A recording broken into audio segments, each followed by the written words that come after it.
Tony, how's the preparations going at the camp? Very good. Had a very, very good training session today. Being at BC Place and this stadium is amazing. Obviously, it brings back some old memories from 8 years ago when it was the World Cup final. But it's been good. Team have pulled out well since the last game. A lot of video sessions to look at details from that game, what we learned. A lot of small group sessions, subgroup meetings, individual meetings, and then 2 very good trainings, especially today. The intensity in our 11th side today and the focus on training today looked very sharp. So it's been good preparations. Tony, Neil Davidson from the Canadian Press. You were quite open before the Langford game with the kind of lineup you were going to field. Will it be what are your thoughts before this game, and will it be a different look Australian? Not a different look in terms of identity and what we're trying to do, but a different look in terms of lineup, yes. I tried to do a better job explaining going into this camp in advance why we're doing what we're doing. But as a coach, you know what it's like when you lose a game. Either you get criticized for not explaining what you're doing, or you get criticized for the explanation you gave. That's how it works when you lose 5-0 in this game. And as long as that criticism is to me, it's fine. But I think we need to be very respectful for these players. I think they were extremely professional in this last game to go all in and try things. And I also credit the experienced players and my support staff around to create a safe space for these young players to be out there and play this game. And I know some people probably go like, hey, is this fair to the players to give them this type of experience? They love it. This is what they want. They want to play against top teams. They want to learn. And as long as I make sure I create a safe space for them to get this experience, it's what they need. And then I wanted to balance that with the opportunity to have some continuity as well in a lineup, because might be the only camp before the Olympics when we can play a top-ranked nation, because it's difficult scheduling now with all the teams being locked in to schedule all the way up. This might be the only window, and then I felt I wanted to really try young players against the top team, but also get some continuity and consistency. And then the final thing I want to say is I always going to consider player welfare and well-being, and we had to have some load management in this camp as well to protect players that have had tremendous amount of load before the camp and after the camp. More with Equalizer Soccer. Tony, what is it about Adriana Leon that seems to cause your team some havoc, and how can you slow her down so she does not continue to score against your team? Well, you found something there that we've looked at as well. She's been hurting us with her well-timed runs in behind the back line. She's been very efficient in scoring once you get the opportunity there as well. So is there an expression sometimes when you say you play a boogie team that sometimes you have trouble playing some teams, but maybe that's our boogie player, the player that we struggle playing against. But that's what we really need to be exposed to, these fast, pacey players that have the ability to break the back line with well-timed runs and good finishing. And normally the best way to stop them is actually to stop the pass that goes to her, because once she does hit that run, she's very difficult to stop. So we need to look into the pathways to her as well and see if we can stop the pass before it's even played.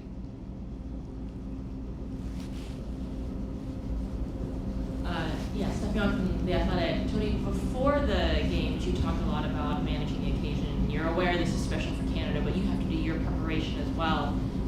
With Christine Sinclair coming in the last game, what were you seeing about, obviously don't let her, turn and face a goal, but like her ability to also track back.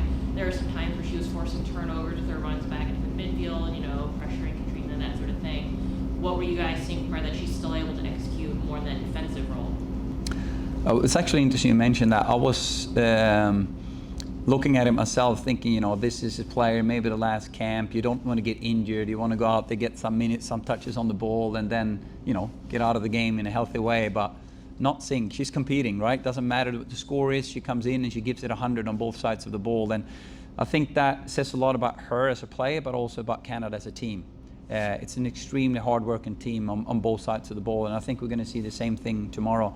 Before the game, I hope that we can be a part of honouring her, because I think that really the respect she deserves, and I know the players wants to do it as well.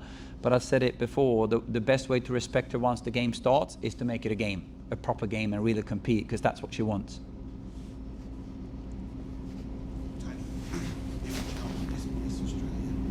talked about creating a safe place, or a safe. Sorry, Tony. No worries. You talked about creating a safe space or a safe place for players. Was that not a consideration going into game one? Why is that a consideration in game two, but it felt like it may not have been in game one? Yeah, I think maybe I expressed myself a bit bad there, because what I did reference was game one, meaning to get a lot of young players out there in game one with less experience and very few caps, it's important that I give a safe space for those players to go out and play that game no matter the score. It's extremely important so that they can come off the field, even if it's a loss with 5-0, to feel I learned something from this. And it's not that I'm going to judge them to say, hey, they're not good enough to play at this level. It's more that they needed to taste this level, to get a taste out of it and feel what it's like. So when they go back to clubland now or play for the U23 national team or U20 even, they know what it takes to play at this level, or when they come back to here as well. And that's what I meant by saying safe space. I maybe expressed myself a bit bad there, because I think it's very important when you have such a young, inexperienced team that you really give them that safe space to perform. And we even said try, like if you get dispossessed, for example, 3 goals we got conceded by getting dispossessed in our own half. I would never blame that individual player for that mistake. It's on me. You know, I really pushed them to the limit to try things in this game, to see where we're at and what that looks like against a top 10 ranked opponent. And I think the players committed tremendously to them. So credit to them, and that's what I mean. It's up to me now to protect them. And if someone should be criticised, it should be me. I can take those hits. That's up to me to protect the space for the players to really develop. Tony, 2 games on artificial turf, which I'm sure has been unusual.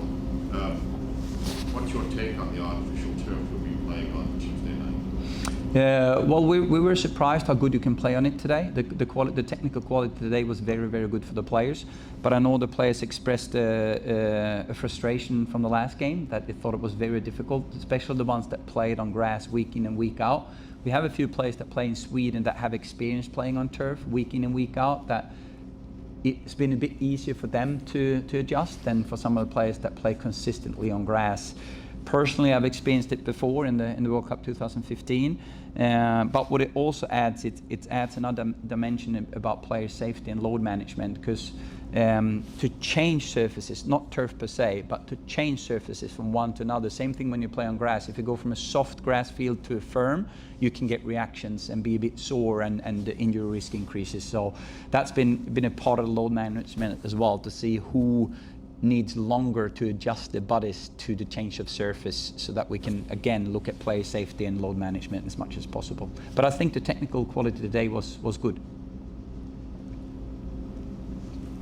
Okay, so we'll go to questions through Zoom. Isabel?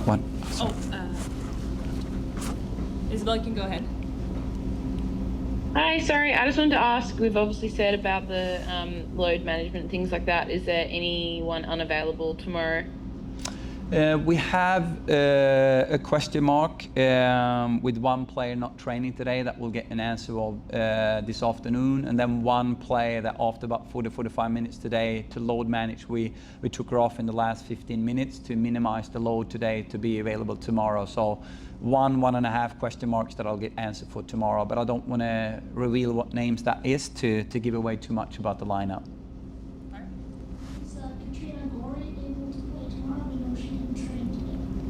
She's one of those that I just mentioned. Gosh, you're doing a good job here. That's correct. She was resting from training today, so hopefully she's available tomorrow. We have a meeting tonight with my SSM team. You've been asked a lot about the Swedish national team. I'm wondering if you have a thought on Caroline Sager announcing her retirement and what she's meant for football in her home country. Yeah, actually, there were some players in our team that played with her as well that I know reached out and want to honor her the best way possible. She's one of the biggest players ever play the game. I know how much she's meant to the national team. I had the privilege to coach her in Tyresö. She was my captain there during that time. So when this camp is over, I'm definitely going to pick up the phone and talk to her and kind of congratulate her on her amazing career. Tom, you can go ahead. Hi, Tony. What have you done with the younger players since the game, the ones who played, who may be wondering, what that experience does to them? How have you conveyed what you said about it being a safe space, but also that you're not going to judge them on that game per se, to make them feel comfortable with how they played? That's a great question, Tom. First of all, I think it's what you do before the game. to make sure that you communicate even before the game why we're doing it, what we're doing, and why you're giving them the opportunity. And to be clear, the reason why a lot of them were out there is because they deserved it. They've been phenomenal in terms of developing as players. They're ready to experience that now, to get that experience. And then you could say, you have to be, again, you're trying as a coach to do all these puzzles right and get everything right. Sometimes you get it right, sometimes wrong, but we're paid to make the decision in advance, what we think is best for the team. And sometimes you want to balance them with an experienced player next to them. Sometimes you want to look at as, balanced right side, left side, back line, midfield line, to have a balance on it.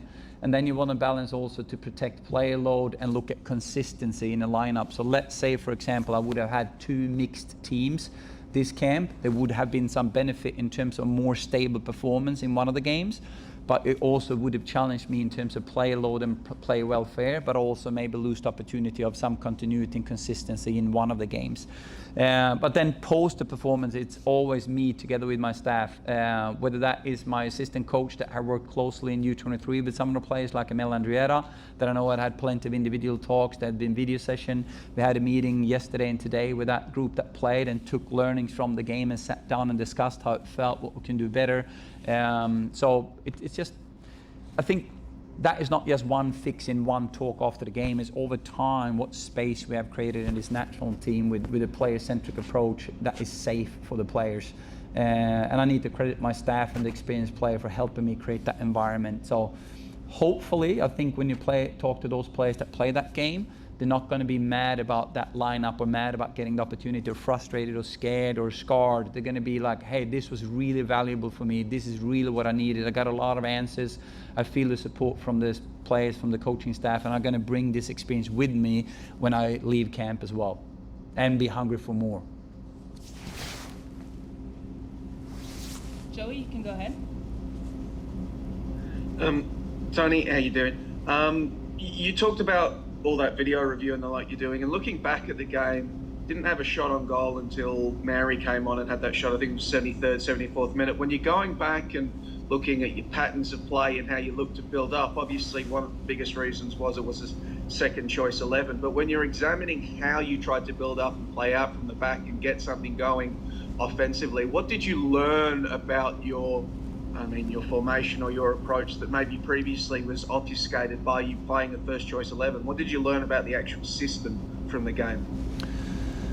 Well, I think you identified exactly what we tried, and that's why we went a little bit extreme in this game. Like if that would have been a World Cup game, it's all about reading where's the space, play that space, and if game management as well, right? And avoid playing into pressure, especially a team like Canada. But we know that part of the game we've shown that we're really good at, playing around and player over. We've been very, very good at that and breaking that last line even with control, whether it's around or over. But we've also seen that we've struggled a little bit to play through lines, which means come Olympics, we don't want to be as predictable in our attack, and we want to improve playing through. Then as a coach, when I emphasize things in training, it can tend to just be that. And what we did learn is that we did force it through when maybe we should have played around and over. And it's the classic decision making, right? So that has nothing to do with the type of lineup it is. It's about the decision making and also take some ownership from me as a coach, because you know what it's like, Joe. When you focus on something, you tend to just do that. So we looked at a lot of patterns to play through and activate the sixes behind the forwards and break the first line and second line, when maybe we could have broken 3 lines with 1 passes and we're in. So we lost a little bit of our verticality, and I think it's because I emphasized so much about trying to improve these areas about breaking the first and second line. So what we've done these 2 days is to look at pictures and say, let's practice the decision making and make sure we play what's on. There's a couple of sequences when we play through lines that is very good in that first game, but as you saw, we struggled to get out of our own half a lot. But we choose not to just push up and go long and play a second ball game. We choose to go all in that game, and it cost us 3 goals and getting dispossessed in own half. So it'll be interesting to see tomorrow if we can take that learning experience and improve. but it might be cost some tomorrow as well. We might do some mistakes tomorrow as well, and maybe even cost us a goal or two. But we're in the process now where we really want to work on this to take the team to the next level. Then we park this so-called development camp and go into qualifiers in February and say, okay, this is where we are right now, so we need to play this way to win the qualifying, and then we can pick up kind of the development hat again in April and June, and then we check back into performance in Olympics. And you know me, I've talked about that before, and that's not an excuse of losing, because we always want to win a game, but we don't want to try to win a game by the expense of not developing to take this team to the next level. And I know there's going to be some growing pains and probably a lot of criticism through that process, and I'm happy to take that as long as we respect the players that they do the best.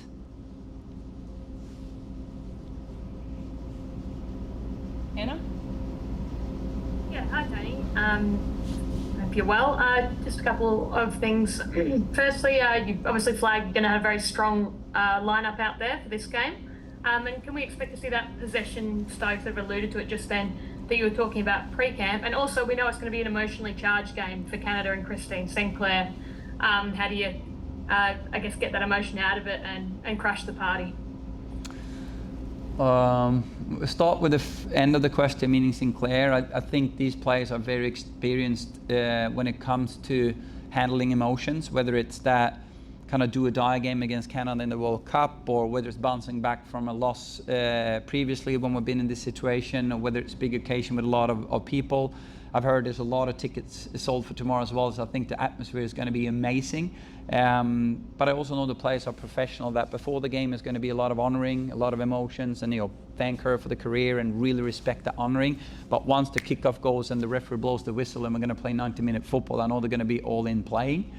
When it comes to the first part of the question, meaning the possession-oriented style, I try to tend to not use a possession style word, because that's not what we're about. We're a very vertical team that want to break lines, leaning forward, playing forward, breaking lines, being vertical, but we want to be vertical with control when we break lines. So I rather use the word progression style, meaning progress the ball up the field, whether that's through a round or over, but we really want to break lines and play forward and create as many opportunities as possible to break the last line, which we know we're one of the best teams in the world to do, whether that's a give and go out wide or up back through, or whether it's a diagonal ball over or take on 1v1.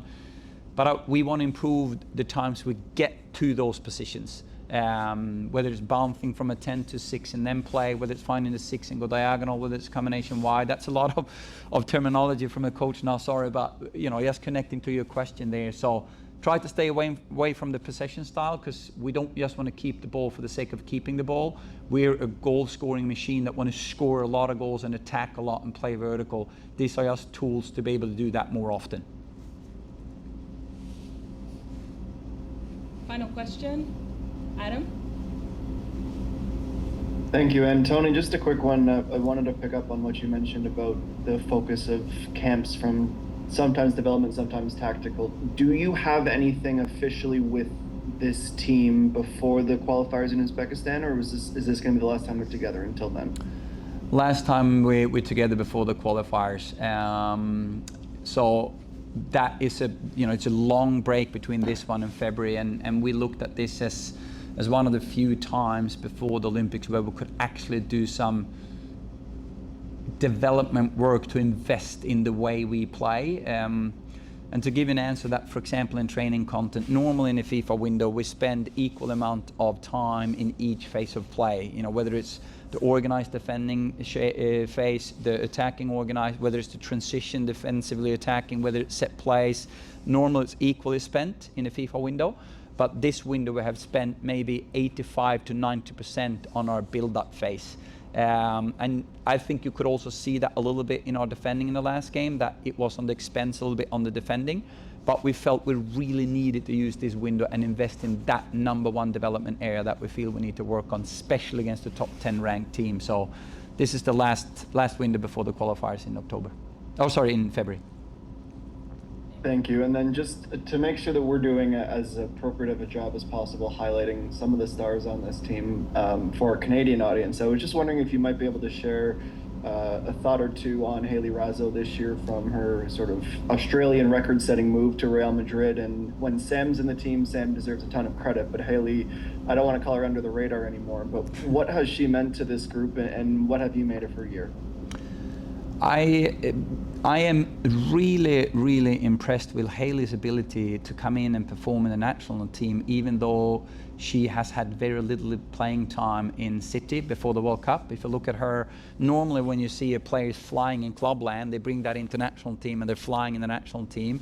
She was in a very tough situation when it comes to playing time and confidence in clubland, but could directly, when she come into our environment, be a confident player that performed. And I'm also happy the way we managed to really pinpoint her role for us, because as a national team coach, it's all about identifying the strength of players and get the right players in the right position with the right mindset.